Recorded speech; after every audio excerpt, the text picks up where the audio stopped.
تو اس کے گھر والوں کے حوالے کی گئی دیت ادا کرنا اور ایک مومن کو آزاد کرنا ہے۔ پھر جو نہ پائے تو پیدر پہ اب جو اگر غلام آزاد کرنا، کیونکہ بہت قیمتی ہے ایک آدمی کو خرید کر آزاد کرنا، اس زمانے میں اس کو غلام کہلاتا تو ہے نا، تو کیا بہت بھاری پڑتا تھا رقم، اب نہیں ادا کر پاؤ گے تو کیا کرنا ہے، تو اس کا بھی سلوشن نکال دیا ہے کہ پیدر پہ 2 ماہ کے روزے رکھنا ہے۔ کتنے ماہ کے؟ 2 ماہ کے لگاتار۔ اگر ایک روزہ بھی بیچ میں چھوڑ دیے نا تو پھر سے شروع کرنا پڑے گا، یعنی 60 روزے رکھو گے تبھی توبہ قبول ہوگی، اگر کسی کو ناحق یعنی انجانے میں قتل کر دیا۔ ٹھیک ہے، اس کے بعد ہجرت کا حکم آیا کہ مسلمانوں پر فرض ہے کہ وہ ہر حالت میں احکام الہی پر چلے۔ اگر کسی جگہ کے حالات رکاوٹ بن رہے ہوں تو اسلام نہ چھوڑے، بلکہ وہ جگہ چھوڑ دے اور وہاں سے ہجرت کر کے دوسری جگہ منتقل ہو جائے۔ ہجرت کیا ہے؟ مسلمانوں پر ایک ایسا وقت آتا ہے کہ فرض ہو جاتا ہے۔ کیا ہو جاتا ہے؟ فرض۔ ہجرت یعنی اپنے وطن کو چھوڑ کر دوسرے وطن میں چلا جانا۔ یہ کب ہے؟ کہ اگر جیسے کہ آپ کسی دیش میں کسی ملک میں رہ رہے ہیں، وہاں کے حالات اس قدر کشیدہ ہو جائے کہ اسلام پر رہنا کیا ہو جائے؟ دشوار ہو جائے، اور یہ مجبور کیا جا رہا ہو کہ اسلام چھوڑ دو، تو اسلام نہیں چھوڑنا بلکہ اس جگہ ہی کو چھوڑنا فرض ہو جاتا ہے، اور جو ایسا نہیں کرے گا تو جہنم کا مستحق ہوگا، کیونکہ دین سے کسی بھی حالت میں پھر نہیں سکتے ہیں، ہے نا، جہنمی ہو جائے گا۔ ہاں، اگر جو لوگ مجبور ہے، لاچار ہے، ہجرت بھی نہیں کر پا رہے، ان کے پھر الگ احکام ہیں۔ چلو شارٹ میں چلو۔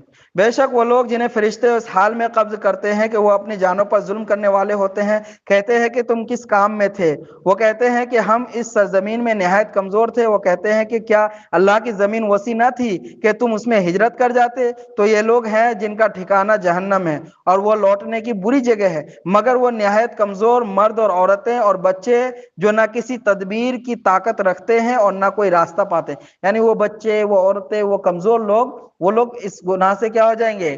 معافی ہے ان لوگوں کے لیے، ورنہ معافی نہیں ہے، بلکہ ہجرت کرنا ہی پڑے گا ہر حال میں۔ چلو یہ سب بس، اور 2 آیتیں ہیں، ہے نا۔ صلح ہی میں خیریت ہے۔ مرد کا مزاج شہانہ ہے، جبکہ اللہ تعالیٰ نے عورت میں صبر اور کیا رکھی ہے نا، برداشت کرنے کا مادہ زیادہ رکھا ہے۔ اس لیے اللہ تعالیٰ نے عورت کو نصیحت کرتے ہوئے فرمایا کہ عورت کو اپنے خاوند کی لاپرواہی کی شکایت ہو تو وہ فوراً طلاق کا مطالبہ نہ کرے۔ وہاں پہ بتایا گیا تھا ابھی شروع میں کہ مرد جو ہے نا فوراً طلاق نہ دے دے بات بات پر، اسی طرح عورت کو بھی یہاں سمجھایا جا رہا ہے کہ اگر تمہاری شوہر کی جانب سے تمہیں کچھ زیادتی ملے، دیکھنے کو ملے، تو فوراً غصے میں آ کر یہ نہ کر دو کہ مجھے طلاق دے دو، چھوڑ دو مجھے، یہ کہنے کو منع کیا گیا ہے، بلکہ کیا کرنا ہے اس کو، ہے نا، مطالبہ نہ کرے، بلکہ جہاں تک ہو سکے برداشت کرے، اور کسی بھی قیمت پر صلح سے ہی رہیں۔ صلح کر لینے میں ہی بھلائی ہے، اور یہ معاشرے کا دیکھا ہوا نظام بھی ہے۔ جس عورت نے طلاق لی اپنے طور پر چل کے، اللہ ماشاء اللہ 2-4 خوش رہی ہوگی، ورنہ پوری زندگی اس کی کیا ہوتی؟ پریشانی میں، جس پریشانی اس سے زیادہ پریشانی میں وہ گر جاتی ہے طلاق لینے کے بعد۔ لہٰذا جو قرآن کے خلاف چلے گا، اللہ نے جب بتا دیا کہ تمہارے صلح پر ہی کیا بھلائی ہے، اگر صلح نہیں کر رہے ہوگی، طلاق لے لو گی، تو پھر جاؤ، پھر پریشانی میں رہو گی۔ اور آخر میں یہ بتایا 128 نمبر آیت میں، اگر کوئی عورت اپنے خاوند سے کسی قسم کی زیادتی یا بے رخی سے ڈرے تو دونوں پر کوئی گناہ نہیں کہ آپس میں کسی طرح کی صلح کر لے، اور صلح بہتر ہے، اور تمام طبیعتوں میں ہے نا حرص رکھی گئی ہے۔ اور اگر تم نیکی کرو گے اور ڈرتے رہو گے تو بے شک اللہ تعالیٰ اس سے جو تم کرتے ہو ہمیشہ سے ہے نا باخبر ہے۔ چلو آخر میں عذاب الہی کے جو ہے اصول وغیرہ بتائے گئے ہیں کہ اللہ تمہیں عذاب دینے سے کیا کرے گا، ہے نا، بچائے گا اگر تم شکر کرو گے اور ایمان لے آؤ گے، اور اللہ ہمیشہ سے قدر کرنے والوں کے ساتھ ہے نا۔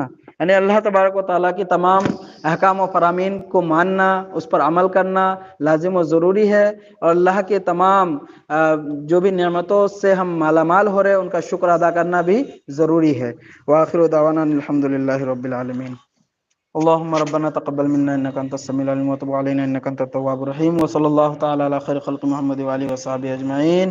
ربنا تقبل منا انك انت السميع العليم وتب علينا انك انت التواب الرحيم۔ سبحان ربك رب العزة عما يصفون وسلام على المرسلين والحمد لله رب العالمين۔ بحق لا الہ الا اللہ۔ تو کاٹ تو دیتا فون کو، تو جاؤ بند تو کر پہلے، میری ذمہ داری نہیں ہے اس کی۔ اس کو بند کر دینا تھا، بند تو کرو اس کو، لائٹ چالو ہے، اس کو بند کرو نا،